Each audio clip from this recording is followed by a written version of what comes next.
Trump called you a dictator and said that Ukraine started this war. What did you think? Я вважаю, що, на жаль, русські наративи. I believe, sadly, Russian narratives are prevailing in the U.S. Як можна бачити? How is it possible to witness our losses and our suffering, to understand what the Russians are doing, and to still believe that they are not the aggressors, that they did not start this war? This speaks to the enormous influence of Russia's information policy on America, on U.S. politics, and U.S. politicians. You're not in a good position. You don't have the cards right now. And Zelensky told us he heard Russia's narrative from Trump officials in that disastrous Oval Office meeting in February. Think you're gambling with World War III. Zelensky grew tense as President Trump said both sides were suffering, Ukraine's people and the Russian invasion force. Зміна тональності, зміна реальності. It's a shift in tone, a shift in reality, really, yes, a shift in reality. And I don't want to engage in the altered reality that is being presented to me. First and foremost, we did not launch an attack to start the war. It seems to me that the vice president is somehow justifying Putin's actions. I tried to explain. You can't look for something in the middle. There is an aggressor and there is a victim.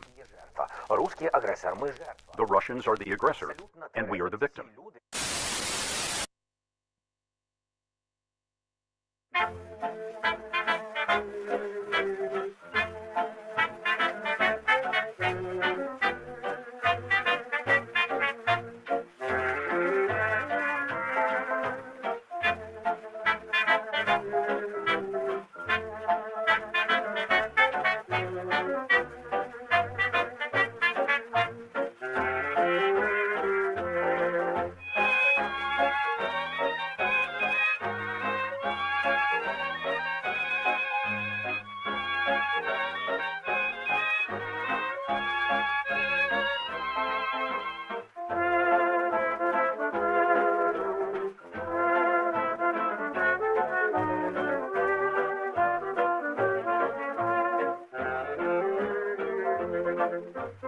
Stars shining bright above you, night breezes seem to whisper, I love you.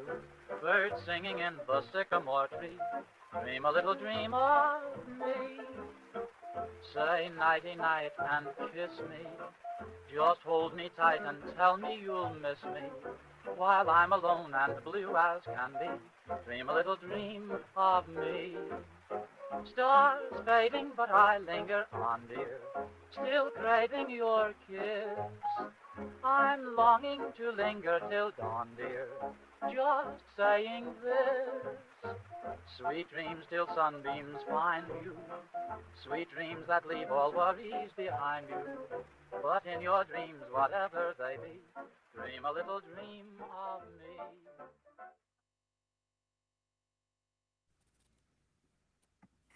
Dream a little dream. Hey, it's Heidi Kuda, Jim Stewartson, High Fidelity. I'm going to try not to move so much so I don't keep exiting the program on my crappy Wi-Fi.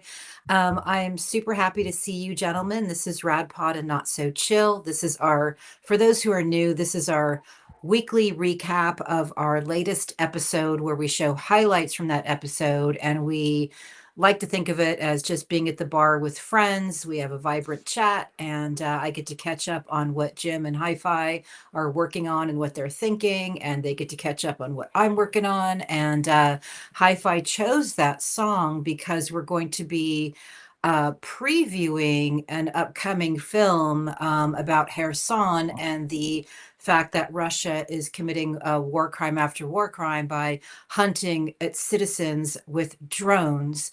Zarina Zabriskie reporting. She's also become a filmmaker due to the urgency of the crimes that are occurring in this war of aggression. And that song he chose is the song that is featured as a narrative song for the documentary. Zarina found a teenager who can really sing, and she did a version of Dream a Little Dream, the song that you just heard. And it's quite stunning. So you guys will get to see some clips from that. Some of our friends in the chat got to see a preview already at Betty Dangerous. And yeah, so anyway, guys, what's up?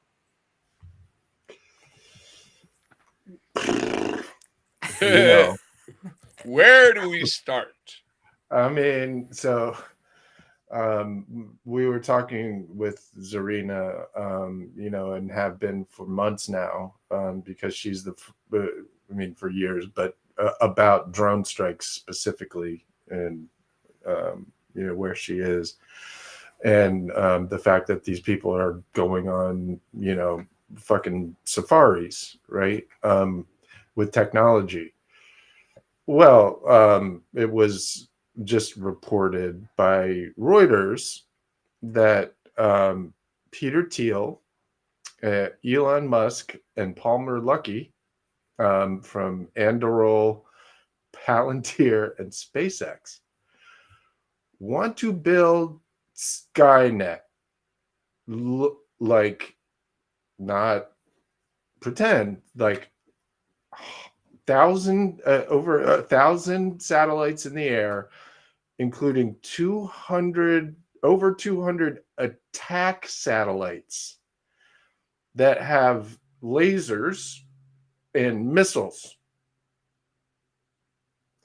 So right now there is at the Pentagon, there is a negotiation going on between these three companies and the U.S. government to allow them to control a network of satellites that can kill you, any of us, with a fucking button. And if anybody thinks that's a good idea, you ain't been paying attention, because Elon Musk right now. So there are two stories that got me going this morning. One, Elon Musk, Peter Thiel, and Palmer Luckey, brother-in-law of Matt Gates, by the way, over here on one side, want to extract billions of dollars from us to be able to kill us. So that's on one side. On the other side, there are 3 million starving children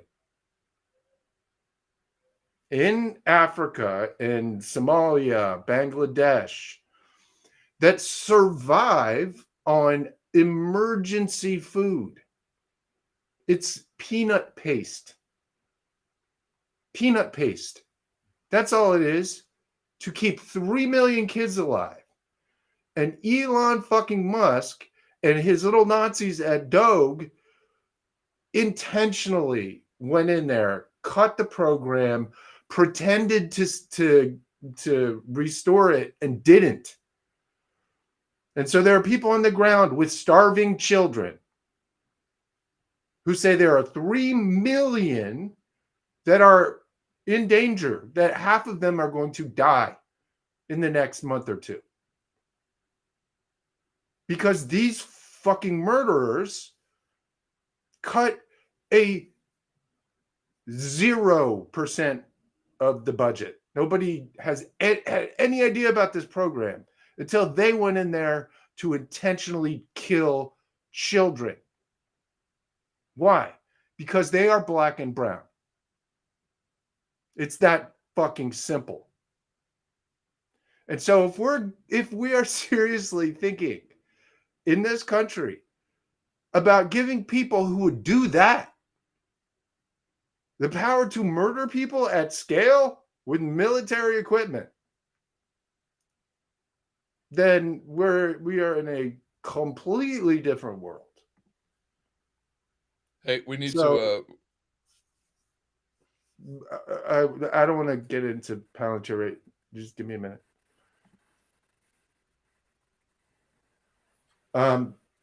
So it is. There's a phrase: extraordinary times and extraordinary measures.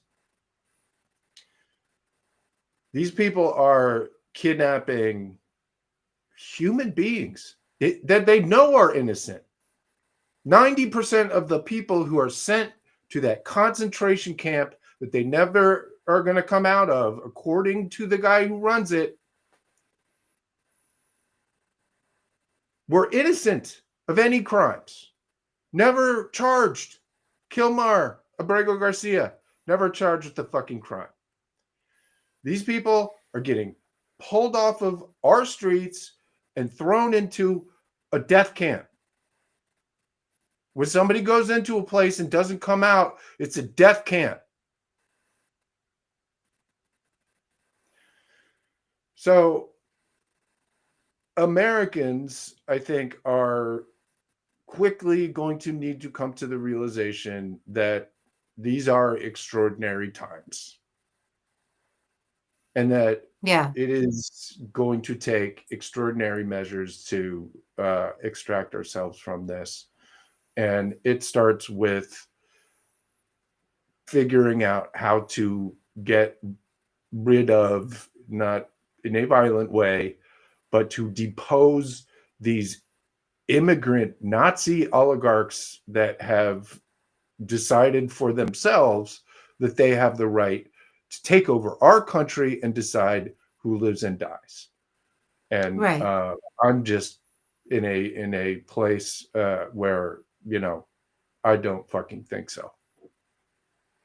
Yeah, well, I asked, and I wrote my column today for Byline asking the question I asked last week, how many is enough? And it's disheartening for me to see legal scholars still trying to parse, you know, what's legal, what's illegal, what's this judge say, what's the Supreme Court say, when you've literally got, you know, Trump signaling the end of the rule of law in America. And again, I wonder if Americans are going to tolerate this, or if they, you know, are going to be like Germans going about their life when their neighbors are disappearing. And, you know, in many cases, you know, we saw what happened where people turned their backs on these camps that were, you know, clearly, as Jim said, people going in, not coming out. So I don't know. And I'm also profoundly concerned. We're going to be talking a lot about Zarina Zabriskie's work in our recent interview with her, but I encourage everybody to go to her timeline, those who are still on Twitter, and check out a thread that she just quote tweeted that I just retweeted about how the war in America has always been, as we have said from the beginning of this show, for the mind.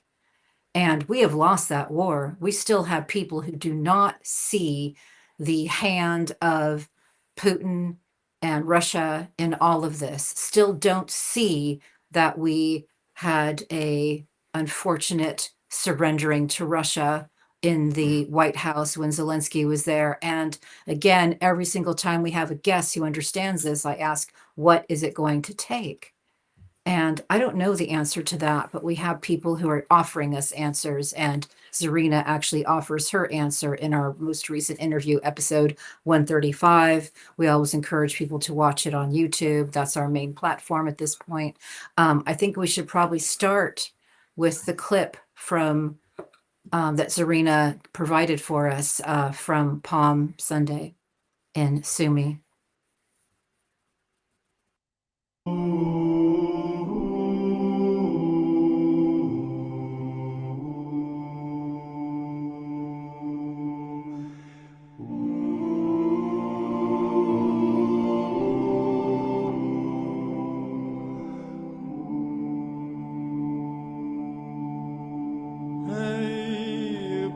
Кача по тисині, плине кача по тисині.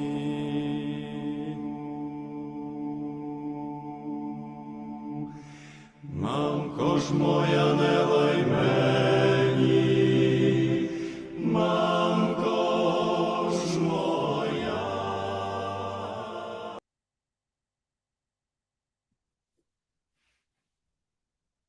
Yeah, real people, real lives, real brutality on a Trump echoing Russian propaganda on that.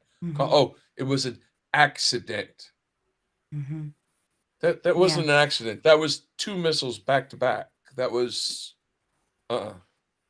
Well, we live in the go ahead, Jim. What they're using in many cases, so they're using Shaheen missiles, and they're also using first-person drones.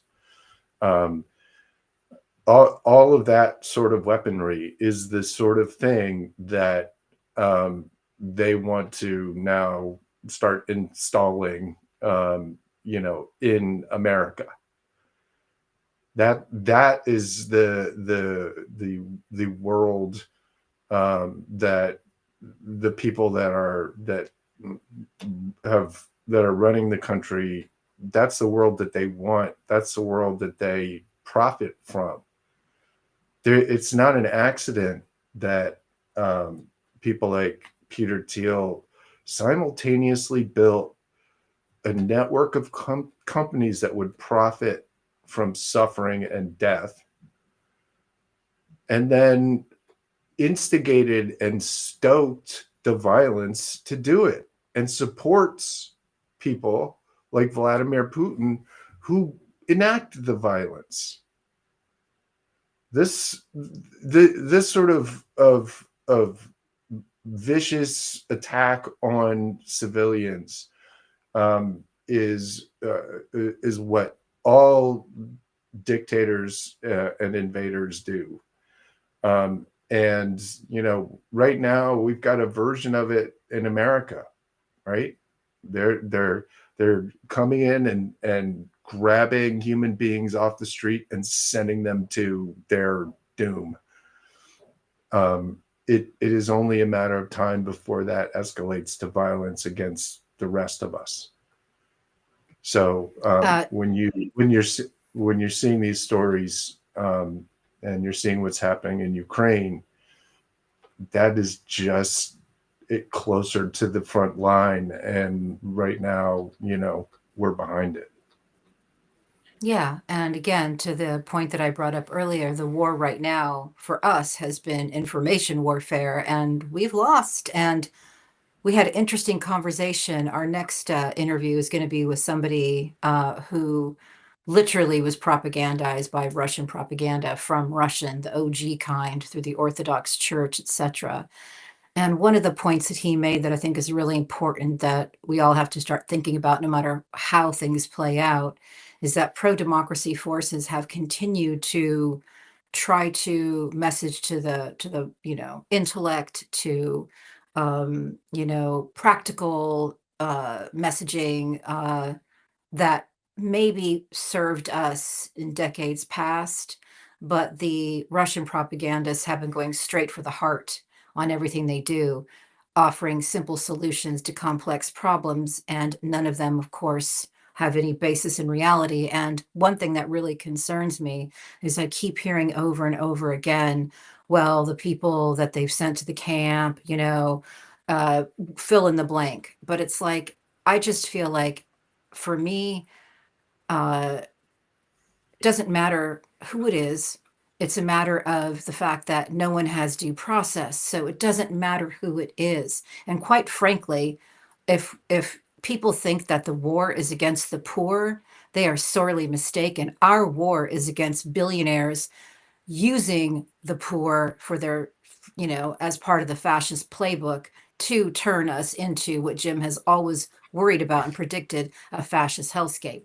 Our fight is not against poor people who end up on the wrong side of the law. It's literally against these billionaires. And I just reiterate, if people think it's just them over there, then they don't understand how any of this works, because it's all of us. And I don't want to become so cruel that I think, well, this person may have had a criminal record, so again, fill in the blank. It's not how this works. This is just how that Overton window is moved. So it's normalized when they come for any of us. And But I mean, but again, let's be clear. 90% of the people that they sent down there did not have a criminal record at all.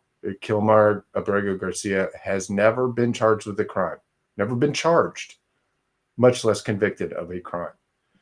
So all of the stuff that they're throwing out there, it's a person who may have made mistakes, may have done it doesn't matter, even if they are a criminal.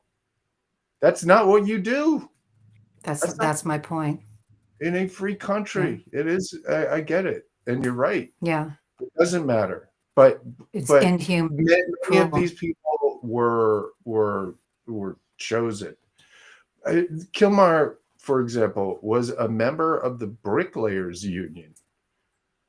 That sounds like somebody who's trying to hide from the law, trying to be a secret Trendea Ragua agent or some shit.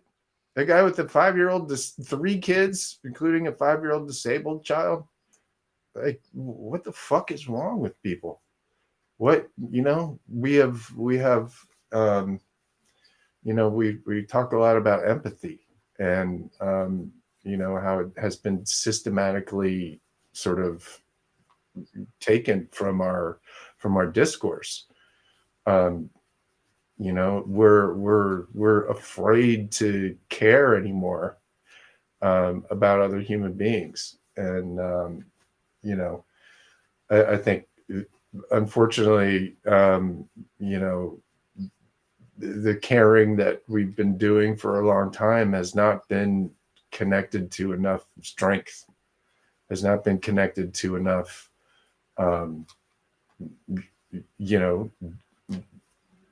aggression. We need to be aggressive about saving democracy, about saving freedom. And we've lost it. We've lost the ability to project ourselves, and we're going to need to find that again, one way or the other. Yeah. And we could have used an opposition party, and that Instead we is have Chuck fucking Schumer. well, Yeah, how's that working out, guys? I've said this before, and I'm going to say it again. Like, I left the Democratic Party because all this shit happened on their watch, and they're still playing. They're still pretending that there's establishment politics to play here. They're still voting for Trump's, picks. We're not. There's just a fundamental sort of misunderstanding about the situation that they're in between the political class and the rest of us. Can't have it both ways. My personal beef is with the celebrities who shit on Joe Biden, when I believe that a decent man with a pulse would have been better than fascism, and now they're all wringing their hands about what happened. I have no compassion for them at the moment. I hope that their careers continue to tank, because they help tank our democracy. Anyway, that's my personal beef that I got to work through. But listen, I got a pretty big beef with Joe Biden. Actually, hold on. Okay. Speaking of beefs, I got a serious goddamn beef right here, right now, and this is with the Atlantic. This is with the fucking Atlantic. Right. All right. Thank you. And they're like, well, Tim Snyder and Marcy Shore and Jason Stanley leaving, they're just weak. They're just motherfucker. They got kids. Fuck you, Atlantic. Yeah, Anyway. Sorry, that piece was now. definitely problematic, and I haven't quite found the words. He was like, Tim Snyder obeyed in advance, and Marcy was like, no, he would still be there if it wasn't for me. I'm the one with fear. I wanted to get our kids out. And by the way, when the leading fascist experts in America go work in Canada, that should give people pause. So I mean, kind of a fucking alarm. Also, blinking lights. Yeah, I mean, being a patriot is not about where you are. Yeah. It's about protecting freedom, right? Yeah. That's what that is. That's all that is. It is about giving a shit about your fellow countrymen. And that doesn't matter where you are. And these people use their words. They use their words. That's what they do. Wow. And right now, it is a fuck lot safer to use your words in Canada. That is the most patriotic thing you could do, is protect your ability to contribute to saving the fucking world. And those are 3 of the most patriotic, wonderful human beings on planet Earth. And anyone who's criticizing them can go fuck themselves. Yeah, it seemed like a very strange article, very weird timing. And again, I'm going to find the words and I don't have them yet, but it felt very odd. I will say that Jason Stanley, and I've said this on the show multiple times, stated he did not flee fascism in America. He went to Canada where there's still a chance to fight. And so I think that is something that's a very important statement. And of course, he wrote the book how fascism works. So he understands how this works. And I think that we are seeing it play out in real time, in real horror. And again, Americans have to do some soul searching because, you know, when cruel things happen to people, it shouldn't be, well, they were here X, they were here Y, or like Jim said, you know, believing some of the White House statements. You can't believe anything that is coming out of that White House unless they slip out some truth. And of course, that truth will have terribly malicious intent. We talked earlier about the fact that Trump et al. Are parroting Russian propaganda. Well, I think it's very important to hear from people in Ukraine, and Zarina Zabriskie, a poet and an author, an American citizen who understands combat propaganda, has been in Ukraine for 3 years documenting the full-scale war of aggression. She has been doing a ton of reporting from Kherson. Her film, Kherson Human Safari, is in post-production right now. You can go to our YouTube site and figure out how you can help her get this film finished. It's incredibly important. I've seen a screening of it. The gentlemen have seen many clips from it, and I would actually like to start now showing and previewing one of the clips. And I want to explain something. Zarina opens every sequence of this film with this incredible dancer from Kherson who just sort of her artistry embodies the spirit of what these people are going through. So you will see a dance sequence along with some of the war footage that she herself has captured. If we do not stop this aggression, if this non-stop war crime turned genocide is not stopped, this wave of aggression will reach Europe, and eventually, I mean, I think actually it has reached America. Yeah, let's go see the clip where it opens. This should be clip number 2. Sorry, Hi-Fi. But that was a very important statement.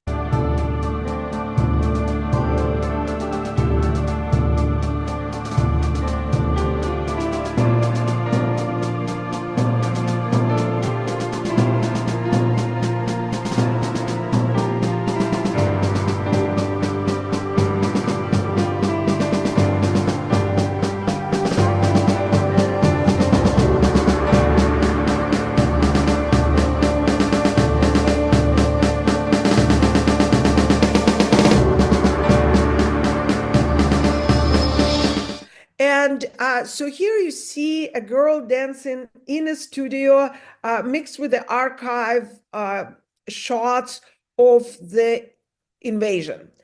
And everything about it was very difficult because the studio is in a zone very close to the river. So the artillery fire is ongoing. And on the way to this beautiful studio filled with light, you pass a lot of broken glass. And you cannot clear this glass because every day and every night they shoot again and the glass just drops again and again and again. And some people call this glass, which you can find everywhere in Kherson snow, because it looks like ice, like crushed ice. There are cracks in the windows. In that particular studio, the ceilings fell many times. And as Alona, the dancer, was dancing, there were explosions. And they're there all the time. Whenever you're in the studio for different classes, you hear the artillery going on. And not just artillery, tank, mortar, and so forth. As for the archive shots, they're very difficult to get by because people who were filming had to live under 9 months of occupation, where their phones were checked by the Russians on a daily basis. anything like that, like a column of Russian equipment going by, these people would be taken in the torture chamber and tortured or killed. So obtaining these videos was extremely hard. And like, I'm not going to give you the whole story, but along the way, I was able to interview people who never spoke to journalists before. And I uncovered the whole layers of Kherson history that even Khersonians themselves didn't know. And the atrocities that I was able to reveal are at the same level as Mariupol.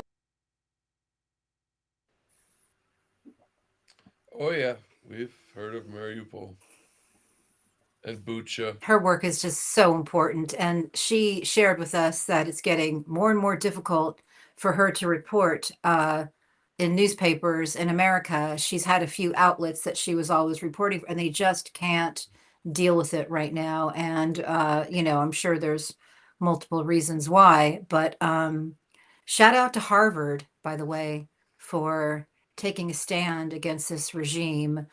Luckily, they have pretty deep pockets, but what a dangerous game is being played right now. Jim, any comments on either the film or that? Well, the attack on higher education is a fundamental goal of this regime, and the basic thing that they object to is the idea that everybody should be educated the same. That is the fundamental belief that this comes from, and I'll tell you why. They come from South Africa, right? Elon Musk and Peter Thiel, who are at the forefront of it, and they had something called the Bantu Act in South Africa, which striated education for black and brown kids versus white kids. Black and brown kids never went, no college. There's none of that. They were taught that their lives and their subservience was good and normal. And to the contrary, the white boys in the boarding schools were taught that they were the kings of the world and they deserved to enslave others. That's literally what these people were taught. And so the higher education system and the public education system, right? The public education system, which guarantees everybody a basic understanding of the world, a basic reality, those things are under attack because they want those under control, because they want a class of people that isn't educated, that serves them. And so I'm glad Harvard is doing what it's doing, and it's taken, it's a lot of money we're talking about. They took 2.4 billion in grants. They're threatening their tax status through the IRS, which is completely illegal. And they're now threatening to deport all of their graduate students and all of the students from other countries. It's simple, because that is the big prize, right? That's where all the wokes and all the, that's where Obama went, and all the libs that get all their liberal ideas come from there. And so it is a massive target. And there are, a lot of these other schools are rolling over because honestly they have no choice. It kills them. So, it's good, yeah. But it is a sign of something that's happening all below it successfully. So as much as Right. that's great, like the damage that's currently being done by, you know, the government, literally the government telling Yeah. schools what to teach. You can't teach these woke Right. things. You can't teach these things about equality. Right. You can't teach about slavery. You can't, like, that is where we're going, because they want to reverse, they want to eliminate history. They don't want to, no more guilt about any of the stuff that we did in the past. No more any of that. It's all a bright white future for America. Yeah. Well, all I know is that when the Hitler came to power, the first thing they did when they, not the first thing they did, but among the things that they did, the first books to burn were books written by the first person who actually wrote about and preached all around the world about gender fluidity, and in Berlin had a, an institute that celebrated gender fluidity, and they targeted him. He had to leave for Paris. And I just see that we have written so much about this. There's an actual playbook.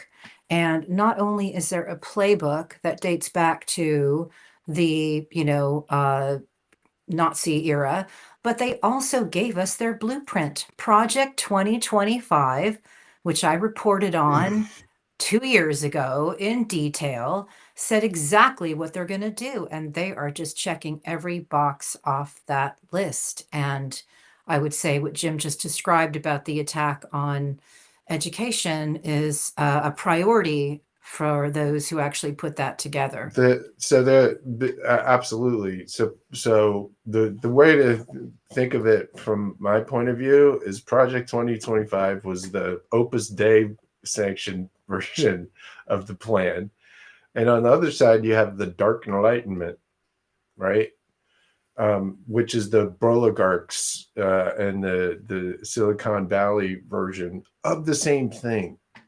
And that is the thing that is so fucking sinister here, because Project 2025 is just Nazi Germany. This is how we're gonna do it, step by step, right? But using this sort of language of conservative values, right? So they take these ideas, this basic idea of destroying liberalism, destroying any empathy at all in the entire system, right? And then they wrap these different things around it.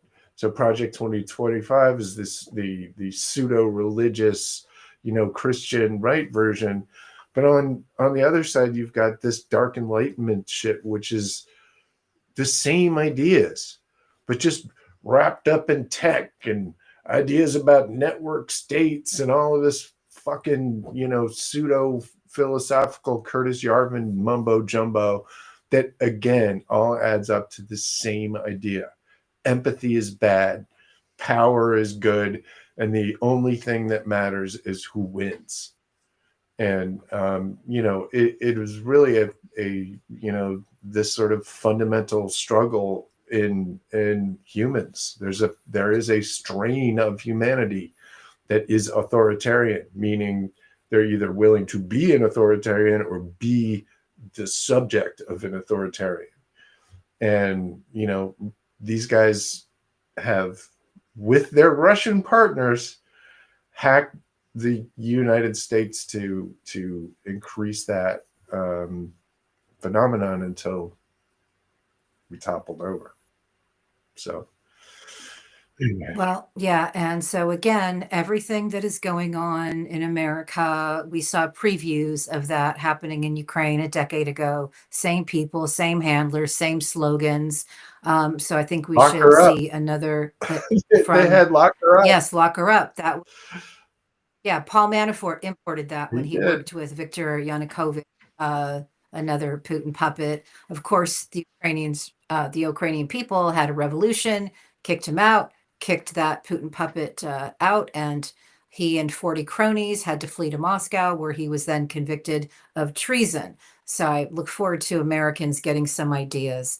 But please go ahead and show the next clip, Hi-Fi.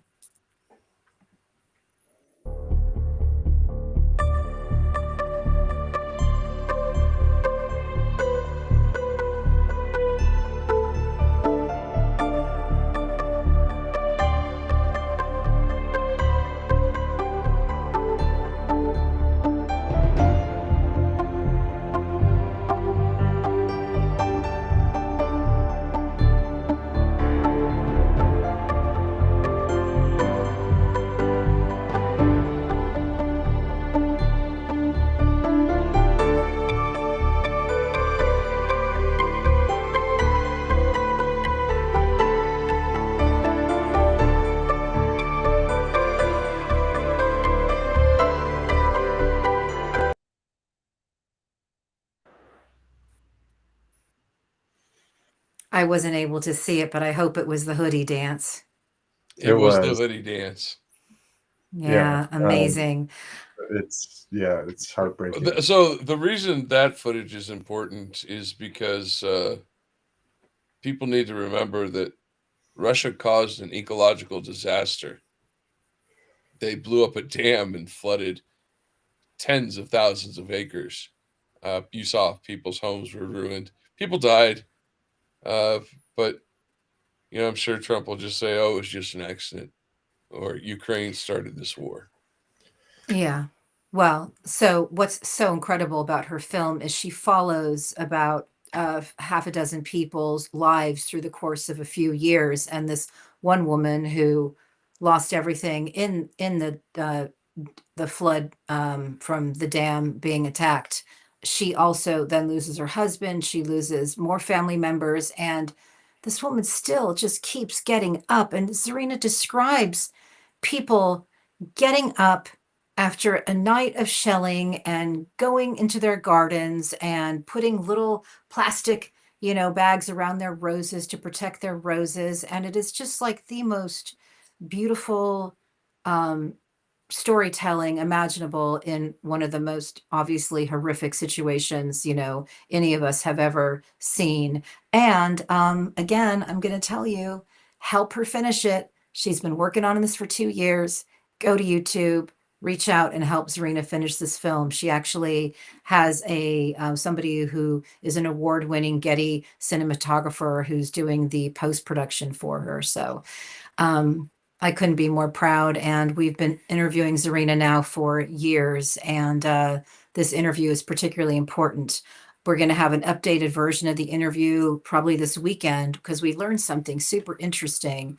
Zarina's great uncle made the first film about the Holocaust in 1938. It was under Stalin. So she said it's got some, communist slant moments. So it's imperfect, but truly it's about how you can take everything from people, but you can't take their thoughts. You can't take what belongs in their head and their spirit and their soul. So it's quite interesting. Please look for that this weekend. And I don't know, I feel like seeing another clip from Zarina. I think we have 2 more.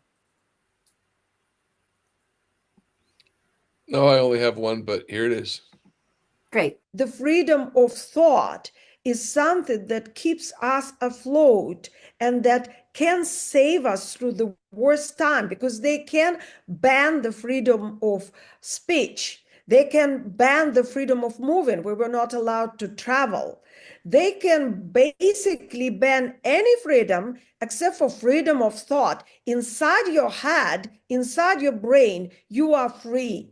And you should not, I shouldn't, we should, nobody should give away this freedom easily. It belongs to us. And we in America put freedom above all. So now at the time when the freedoms are being taken away, or at least threatened, we should remember that we have the freedom of thought, and that can't be taken away. That's our...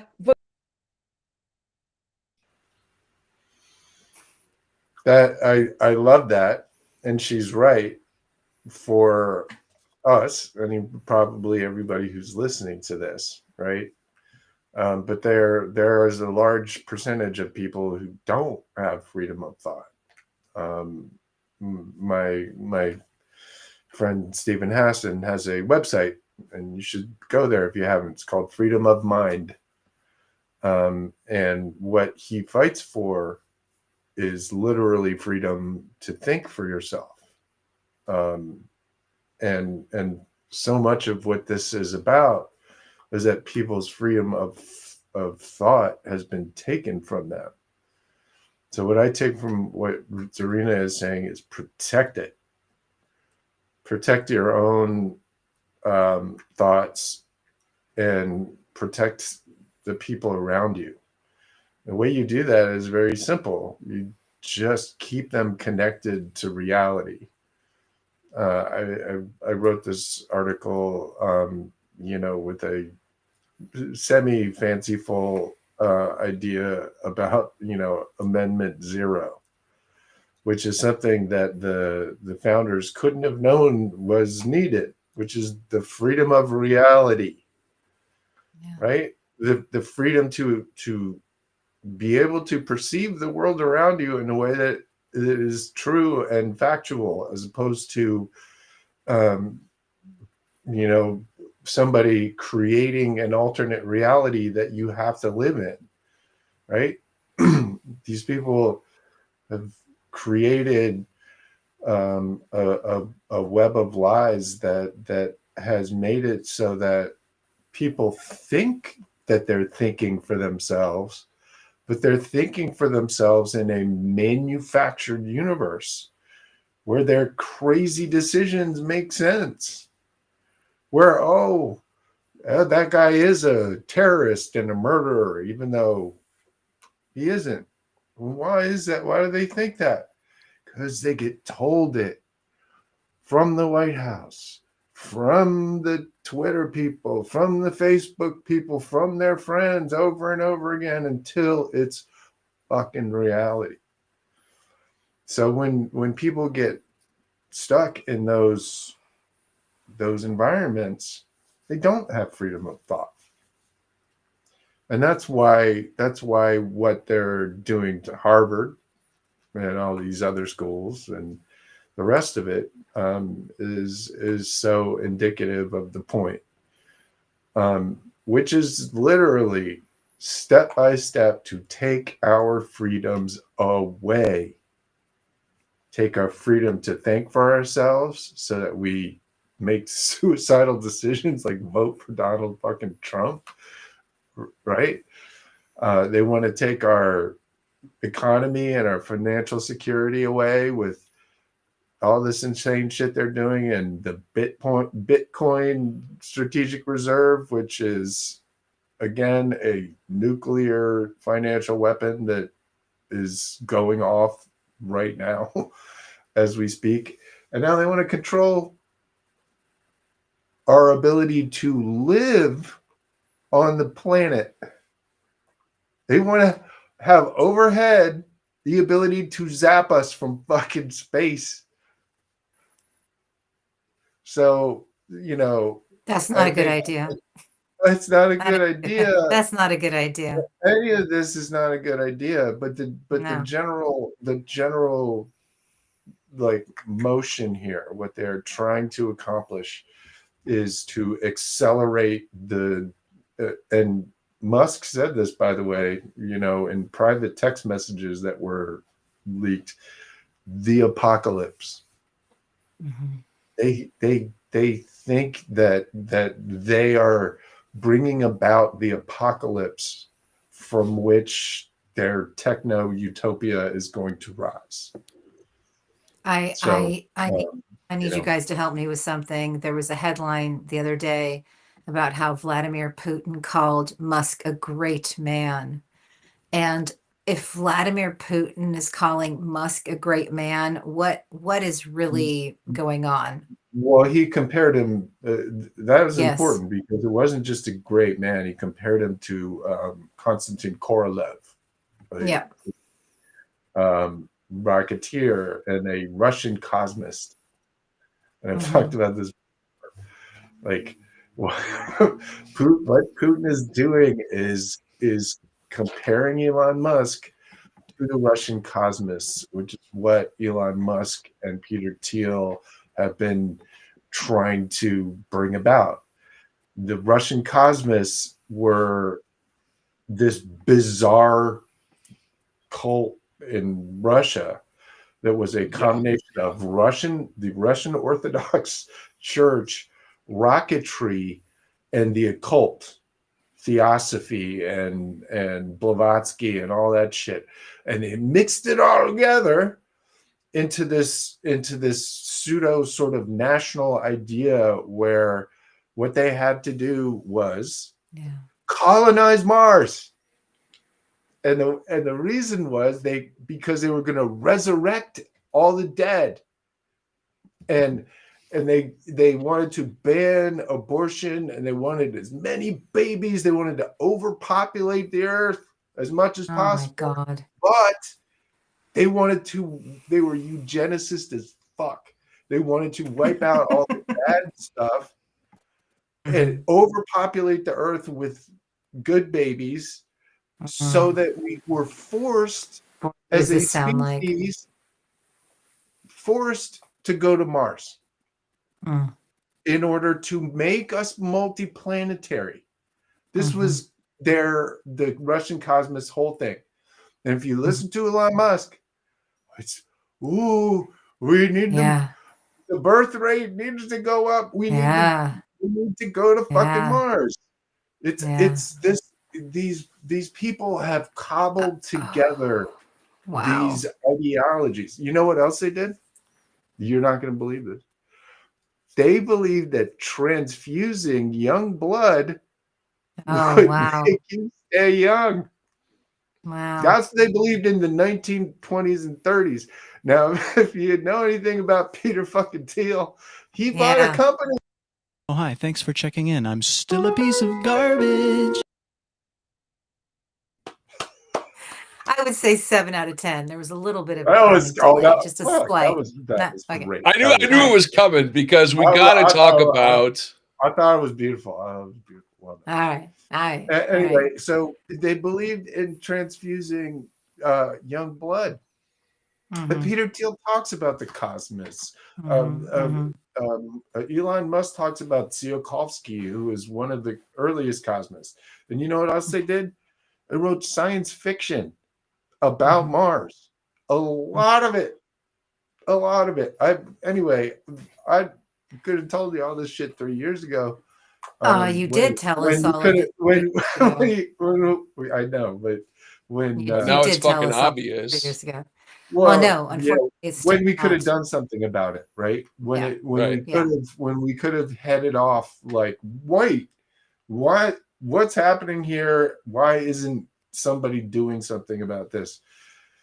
Anyway. So you said a key word in all of that, Jim. You said the word cult, and our upcoming guest, who we will be dropping that episode next week, who is a very smart man from the UK, Stephen Lacey. He, again, we say this over and over again on the show. You do not have, people have this misguided notion that it's just people who are ignorant or gullible who can get sucked into cults. That is not at all true. Very smart people, experts in their field, can get sucked in. And in Stephen Lacey's case, he'd gone to Russia as a kid, read a lot of Dostoevsky. He also felt this kind of mysticism about it. He liked that it wasn't Western. He liked that it wasn't quite Eastern.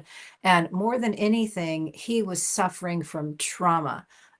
Unresolved trauma, the loss of his mom. He was looking and searching for something. He winds up in the Orthodox Church. He winds up getting fed Russian propaganda. And he said, at first you feel like your mind is expanding. And then what happens is it becomes funneled and very, very narrow. And suddenly you're anti things you were never anti. And suddenly you're justifying why a war in Ukraine would occur, et cetera, et cetera. And he managed to come out. And like many people we've spoken to, it's not an easy trajectory out, but he did it. And again, it is so important. Two things. Anybody can get sucked into a cult anybody can be made to believe anything. If you work on somebody enough, you can make them fucking believe anything.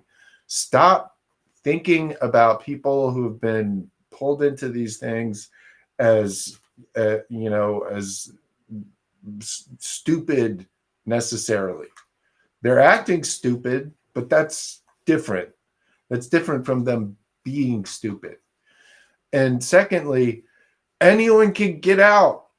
You can get out. I see Mindy in the comments over here. She can tell you it is not a final death sentence, and we need to stop thinking about all these people around us as lost causes, because as this thing progresses, more and more of those people, and you're already seeing, some of the more casual cult members are like, where's that guy in El Salvador? Do you see, like, they're starting to, did you see the Grassley interview? Just a little side note. At his Yes. town hall.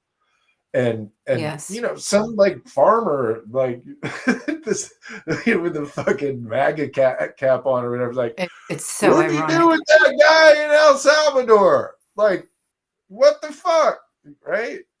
And so anyway, so those are the type of people who have been sucked into this thing, and people will start to filter out as the regime and the evidence becomes less and less easy to bat away, right? Right. And so the interview with Steve Lacy is brilliant as usual. Heidi did an amazing job finding him, and I look forward to people seeing it. Yeah, and one little kind of preview from that interview is that he had become a keyboard warrior on behalf of Russian propaganda Right. and was trolling people like great journalists like Michael Weiss, who we've had on the show, Edward Lucas, Luke Harding. And so Edward Lucas, who he describes as quite the gentleman, actually challenged him to a debate. And Stephen Lacey, being a very smart man, had to prepare for the debate. He had to know what Lucas was going to talk about.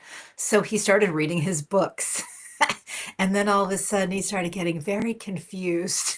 He wasn't sure what he believed anymore. And then he's like, I don't think I can debate you. And again, that was the beginning of him getting out of this just closed, infosphere. And when he got out with a vengeance. He has been a virulent critic of the Putin regime, and he has been doing so much good for Ukraine and raising so much money and dedicating his time and effort to supporting Ukrainians. So it's interesting, and I think it's a true, it's such an insightful interview. He really explains, kind of being in Russia in the early 90s, partying, having a good time, and then in a despairing moment, finding himself outside that church, going into that church. And he said, and this is something very important for people to analyze and look at, they're targeting young men. They're targeting young men. The various churches, like the Russian Orthodox Church, are literally going after young men, trying to build that army from this church. And I've spoken to many people who've been in and out that door, and it's nothing nice. And we say here, kind of jokingly all the time, that the head of the church, former KGB spy. I call him a KGB spy in drag, but that is very indicative of how many areas and avenues have been infiltrated by the old three-letter agencies of Russia. You know who else does that? What other church does that? Opus Dei. And that's literally what happened to Peter Thiel. Targeting young men? Yes, at schools, especially At Stanford. At Stanford, at right. higher institutions in general, but Wow. very similar sort of modus operandi. They don't have the government sanction that the Russian Orthodox Church does, exactly. But 6 of the 9 members, as one of our other guests said, of the Supreme Court are Catholic integralists. You know, most of whom are very closely affiliated with Opus Dei, and it is in fact part of the government already. Yeah. and Project 2025, as Gareth Gore reported, was founded by an Opus Dei member, the president of the Heritage Club or whatever society Foundation. Fucking what foundations of mass destruction, as my dear friend Gal Suburban said. Yeah. When you don't know the names, it's literally the foundation of mass It's destruction. the Institute of some shit. I don't know. Institute of Russian bullshit. Hey, so also shout out to our viewers because that Gareth Gore episode had more than 12,000. And considering we are not funded by oligarchs and we do not take money from Russian intelligence, us getting 12,000 views of anything is nothing short of a miracle. So thank you guys very much. That's our show. What else do we have? Anything else going on? Anything we forgot to mention? Oh, there's a whole shitload of stuff going on, but here's the big thing. Deep Thoughts with Hi-Fi. Yeah, it's a 10,000 view time, 10,000 foot view. Yeah, the world is under attack by authoritarians, not just in the United States, but in countries around the world: Lithuania, Moldova, Romania, Hungary. The list goes on. Slovakia, right? We know it's everywhere. In France, Le Pen just got sentenced to prison, so France is standing up. That's cool. UK, things are getting weird in the UK. I'm not sure if they're going to make it. I certainly hope they will, but Starmer's fucking it up. So it's not just America. It's not just Trump. It's everywhere. It's World War III. And one of the things that helped America win World War II was their soft power.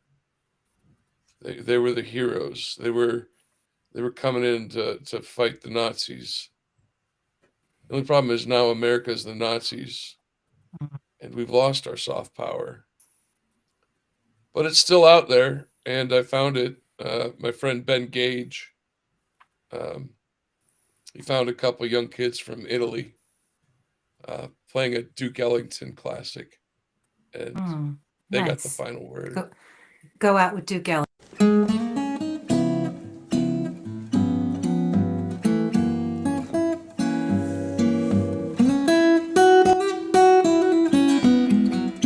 Ain't got no change for a nickel. Ain't got no bounce in my shoes. Ain't got no fancy to tickle. Nothing but the blues. Ain't got no coffee that's hurricane. Ain't got no winnings to lose. Ain't got a dream that is working. I ain't got nothing but the blues. When trumpet flare up, I keep my hair up. I just can't make it calm down. Believe me, Poppy, I can't get happy. Ever since my loving baby left town, I ain't got no rest in my slumber.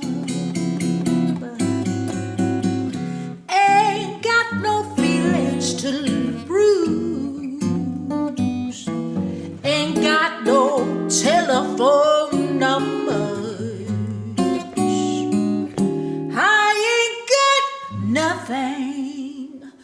but the blues